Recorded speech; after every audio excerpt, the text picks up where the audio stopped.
Halo pemirsa Nalar TV, kembali lagi ke program Tiki Taka bersama dengan saya Reza Pradita dan juga Bung Tommy Welly. Apa kabar Bung? Sehat, Reza. Apa kabar? Dari pulau lain. Jadi memang ini kita selalu membahas tentang tim nasional, Oke. Bung Toel, tapi sekarang kita berpindah sedikit dari timnas U23 sebelumnya. Sekarang kita akan membahas timnas U17. Kenapa timnas U17? Karena memang beberapa hari lalu timnas U17 menjalani laga persahabatan menghadapi Korea Selatan U17, sang runner-up Piala Asia U17 2023 dan hasilnya tidak buruk. Kita kalah tapi dengan skor 1-0. Kalau Bung Toel sendiri melihat pertandingan tersebut, bagaimana jalannya pertandingan dan menurut Bung Toel apakah sudah memuaskan? Jadi saya pikir karena ini U17, ini mereka masih dalam posisi development. Kalau dari sisi hasil sebetulnya tidak mengecewakan lah. Lawannya kan Korea Selatan, runner-up Piala Asia U17. Kan juaranya Jepang, Korea Selatan runner-up. Jadi secara hasil nggak mengecewakan, tapi memang banyak PR lah, banyak pekerjaan rumah lah untuk permainan. Tapi ya nggak perlu kita judge juga, karena ini kan anak-anak, adik-adik kita atau anak-anak kita yang posisinya lagi development gitu loh. Bahwa masih banyak kekurangan, iya menurut saya sih. Contoh kalau di babak pertama misalnya timnas kita cenderung bertahan, tapi itu bukan bagian dari strategi. Karena kalau di kelompok umur seperti 17, itu nggak mungkin biasanya filosofi pelatih itu menyuruh pemainnya parkir bus. Gitu ya nggak mungkin. Jadi itu situasional, karena lawan lebih kuat, mereka akhirnya dipaksa defend. Tetapi memang sudah dipersiapkan untuk defend yang rapi lah. Atau berusaha compact saya lihat. Ya, kalimat yang lebih tepat bahwa timnas U17 berusaha compact waktu defend gitu loh. Tapi kenyataannya mereka tetap jebol juga gitu. Tapi ya nggak banyak, ya bagus lah menurut saya sih. Dan kalau kita bahas evaluasi kan kita juga harus tahu ya sebenarnya program latihannya sudah sampai mana Bung Toel ya. Karena kan ini kan juga program yang jangka panjang, training center jangka panjang dan Bima Sakti pun bilang dia cukup puas dengan defense karena memang sudah 2 minggu dilatih defense, 1 minggu di Solo, 1 minggu di Jakarta, kemudian sempat ada juga 2 minggu melatih attack nih Bung Toel. Nah kalau kita lihat memang defensively kita cukup solid, hanya kebobolan 1 gol, tetapi offensively Bung Toel. Kalau sepak bola secara struktur permainan, sepak bola di level manapun ya 3 strukturnya kan. Defensive, transition, attacking. Attacking, transition, defensive. Jadi yang pasti diajarin oleh pelatih struktur permainan itu. Supaya bisa berjalan lancar dan baik kan gitu kan. Defensive, transition, attacking. Attacking, transition, defensive gitu loh. Nah kalau kemarin persoalannya memang Korea Selatan punya kualitas yang lebih di atas, jadi dia menekan. Pemain kita coba compact, berhasil merebut bola, nah saat transition atau quick transition, serangan balik, mudah hilang bola. Ada beberapa kali kesempatan, pemain belakang atau gelandang dapat bola, dorong bola ke striker cepat, Aulia Rahman kalau di babak pertama, di babak kedua Arkan Kakak, seringkali hilang bola. Baik itu first startnya, atau kemudian dalam duel-duelnya kalah.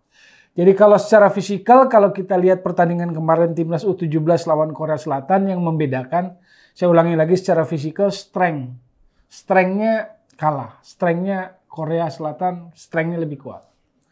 Dan kalau kita bicara strength ini kan berarti bukan hanya masalah di timnas ya Bung Toel. Artinya ini dari akar rumput lagi, balik lagi. Karena kalau strength berarti udah bicara elite youth.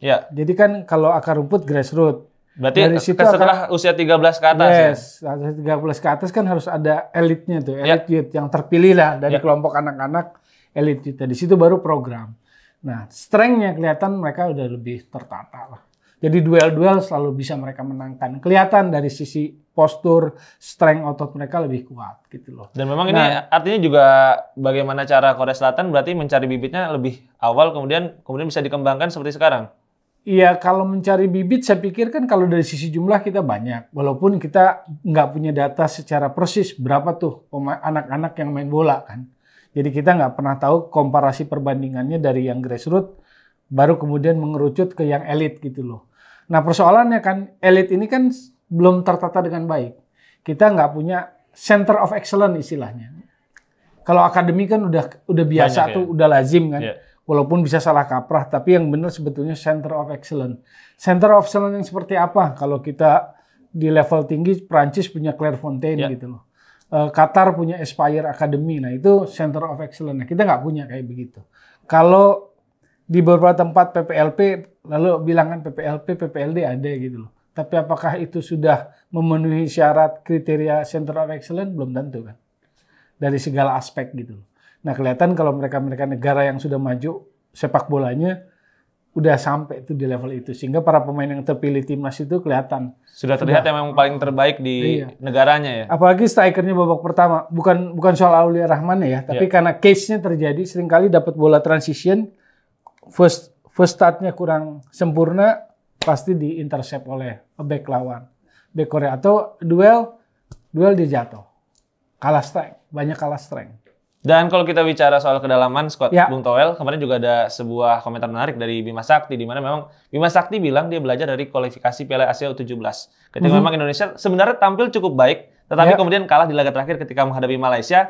Saat itu sang kapten Iqbal Gwijangge memang cedera. Nah ini kemarin Bima Sakti bilang dia mencoba untuk belajar, mengevaluasi dari turnamen sebelumnya. Dia tidak ingin bergantung kepada 1 atau 2 pemain. Ketika misalnya Iqbal tidak bisa bermain, atau seperti sekarang ya Arkan Kakak tidak banyak gabung dengan training center, akhirnya dia memberikan kesempatan yang cukup banyak kepada pemain yang total memang di training center terakhir 31 ya? Ya, terakhir 31 itu lawan Korea.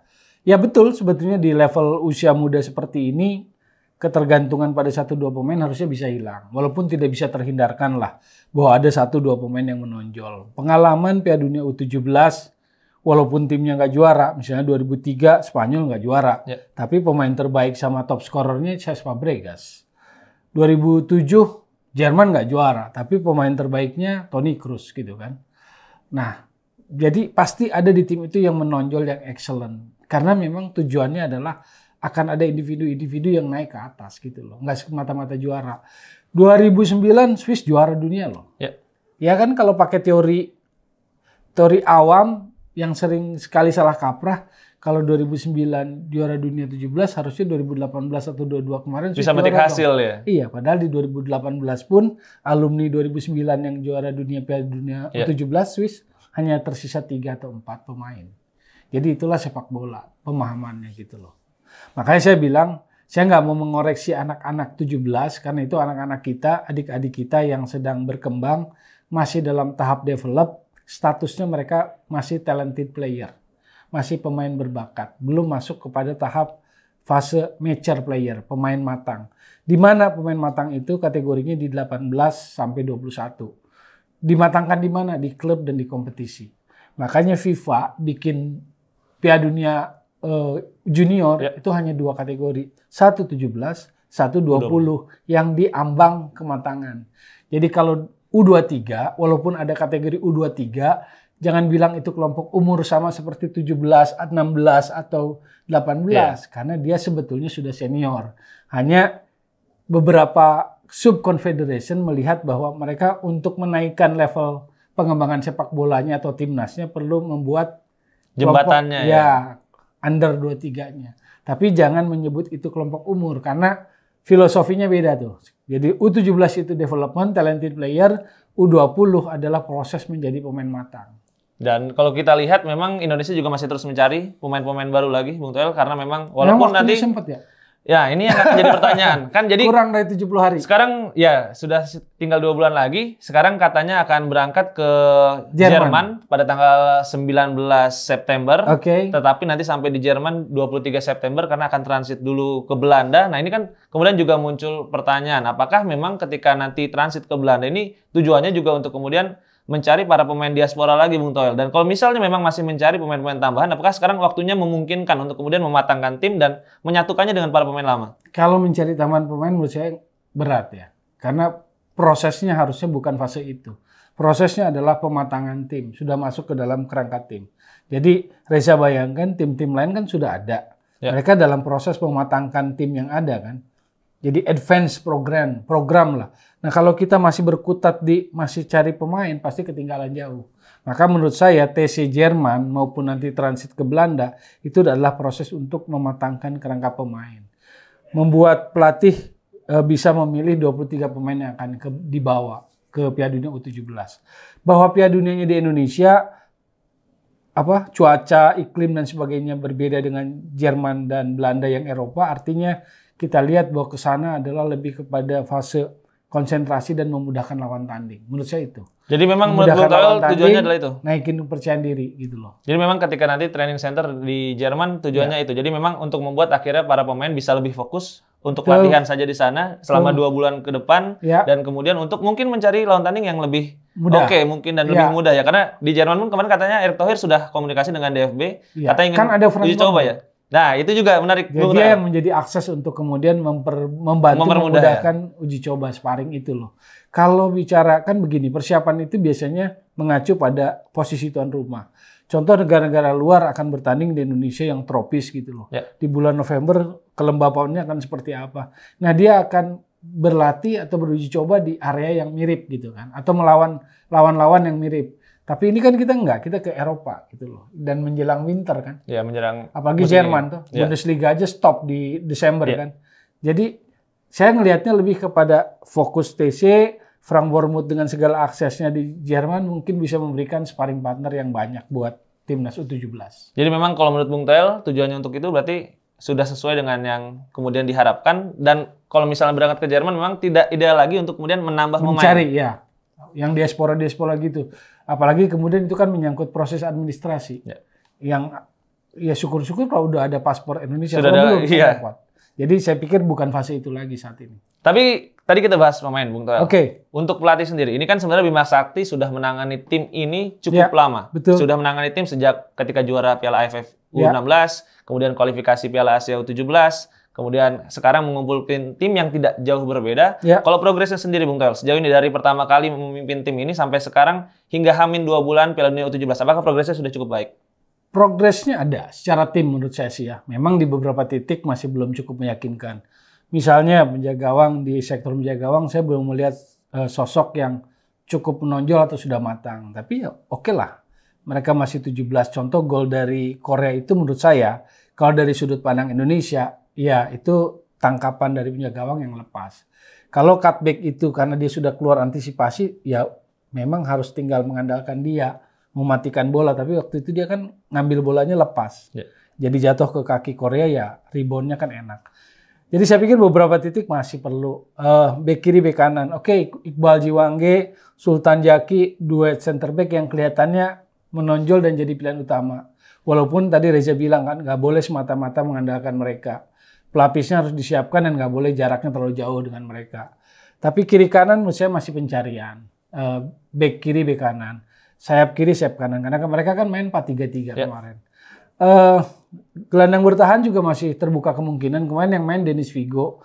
Dua gelandang box to box-nya si Caviatur sama Jidabin ya. Caviatur kelihatan menonjol, berani syuting jarak jauh. Sebetulnya syuting jarak jauh yang dilepaskan pemain U17 kemarin itu karena mereka agak panik, mereka kurang tenang saat dapat transisi ofensif.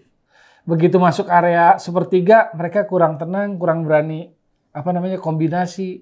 Jadi buru-buru cepat mereka syuting tuh. Ya memang seolah-olah kelihatan ada keberanian untuk melepaskan syuting, itu satu hal. Tapi hal lain yang saya lihat adalah mereka panik, mereka nggak tahu harus berbuat apa di sepertiga serangan, di sepertiga pertahanan lawan. Mereka nggak berani kombinasi, akhirnya syuting-syuting aja tuh. Ya, jadi memang itu tingkat kematangan yang kita harapkan bisa lebih matang lagi nanti Bung Toel setelah menjalani training center di Jerman. Iya. Dan memang tentu kita juga berharap training centernya bisa lancar. 28 pemain yang nanti berangkat ke Jerman juga bisa memanfaatkan kesempatan ini, karena ini kan kesempatan yang juga sangat baik buat mereka mengembangkan diri. Di fase mereka mau bertumbuh, opportunity lah. Jadi menurut saya nikmati aja prosesnya. Ya, jadi nikmati prosesnya pemirsa, nikmati juga nanti proses menonton tim nasional. Betul. Minggu ini juga nanti ada timnas senior lawan Turkmenistan hari Jumat. Ada juga timnas U23 kualifikasi Piala Asia U23, ini yang paling penting. Hari Sabtunya ya? Hari Sabtunya menghadapi Turkmenistan dan juga Cina Taipei pada hari Selasanya ya. Jadi memang kita nanti saksikan, tunggu juga bagaimana hasil dari timnas Indonesia, dan tentunya jangan lupa juga buat like video ini, komen juga kalau kalian punya pandangan yang sama atau pandangan yang berbeda dengan saya dan juga Bung Toel. Jangan lupa juga subscribe channel dari Nalar TV. Terima kasih buat pemirsa yang sudah menyaksikan. Terima kasih Bung Toel untuk komentarnya. Sama-sama Reza. Sampai jumpa di episode berikutnya.